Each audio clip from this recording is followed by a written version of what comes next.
In self-development, there's a lot of talk about visualization. For example, Dr. Joe Dispenza or anyone else who's into the law of attraction will talk a lot about visualization. Whereas other people, such as Darren Hardy or Nia Isle, think that visualization doesn't really work. So does it work now or doesn't it?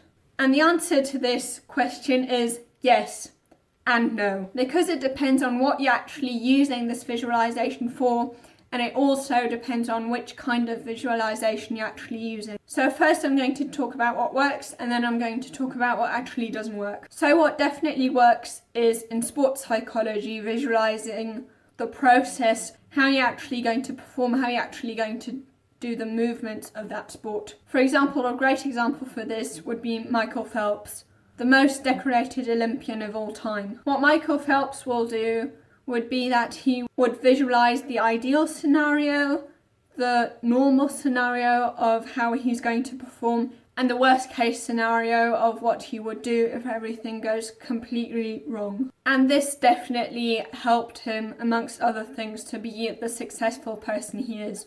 Dr. Charles Garfield found out that all world-class athletes, but not only athletes, also world-class experts in general, visualize how they're going to do what they're going to do beforehand.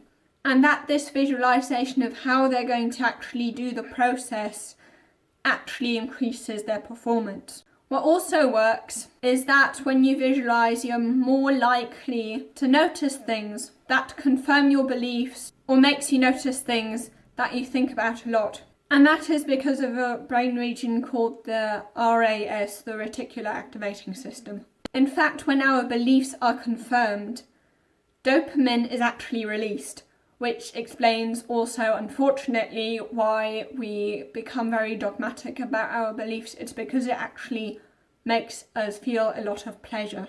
So visualization can be very good for if you're, for example, thinking about a certain problem you want to solve.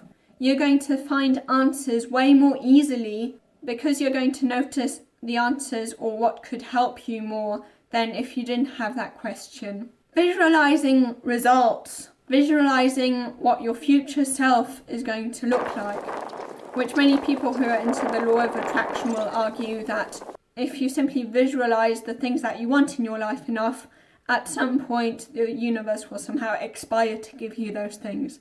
And this is actually quite wrong. In fact, it's actually the opposite way. For example, there was a study published in the Journal of Experimental Social Psychology. Those participants with the most positive fantasies about their future actually accomplished the least. And another study at the University of California, that, for example, if you daydream about good grades, then you would feel like, I can do this very easily, I don't have to, I'm definitely going to manage, and therefore they wouldn't practice as much, and therefore they got poorer grades. And now you may be thinking, well, of course, if they daydreamed all day instead of actually doing their studying, of course that took up all the time that they could be studying. No wonder they did worse. Well, actually in this study, it was actually only very few minutes. I don't know exactly how much it was, but I think it was about 3 minutes or so. Definitely not enough time to not have enough time to study. And then in another study, they measured how often college students fantasized about their dream jobs. And those who visualized their dream jobs more often actually got fewer job offers and a lower salary. And that is because we get this dopamine hit when we simply visualize the results. And because we already get that dopamine when we visualize, we are less motivated because we are not seeking as much dopamine because we've already gotten the reward from simply imagining the results, opposed to actually only getting this dopamine hit once we've put in the work. And of course, if you think, I'm going to manage to do this anyway, you're not going to practice as much because you don't see that you have this necessity to study much because it's going to go well anyway. However, the opposite of visualizing your dream life and everything you'd want and the wonderful results you're after, the opposite, negative visualization, works Because if you imagine what could happen in the worst case scenario, as Michael Phelps did, then you will know how to react in those situations, and you won't have to think about in that very moment when the pressure is already on, have to think about what you're going to do. To succeed at self-discipline, you need to know how you fail at self-discipline. And negative visualization is actually also the reason why the WOOP method works so well. So basically the WOOP method, the second O stands for obstacle and the P stands for plan.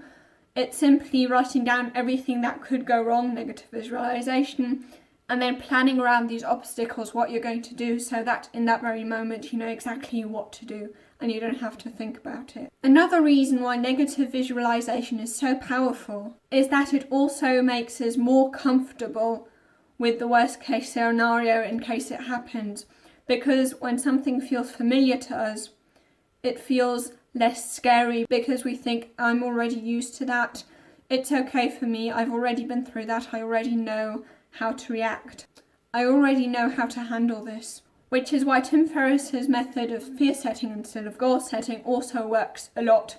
When it comes to fear setting, Tim Ferriss will write down what he wants, which goal he wants to accomplish, but instead of thinking about how he's going to accomplish that goal, he will think, what's going to happen if everything goes wrong? So what do I fear may happen if everything goes wrong?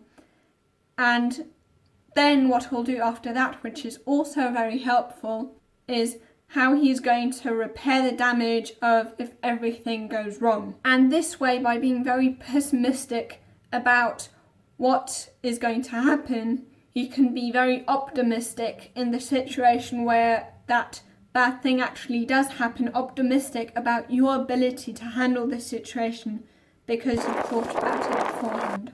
So one thing about visualization that definitely works is, for example, if you think you're going to be healthier and then you actually are healthier. So basically the placebo effect. If you want to know more about the placebo effect, you can watch this video here.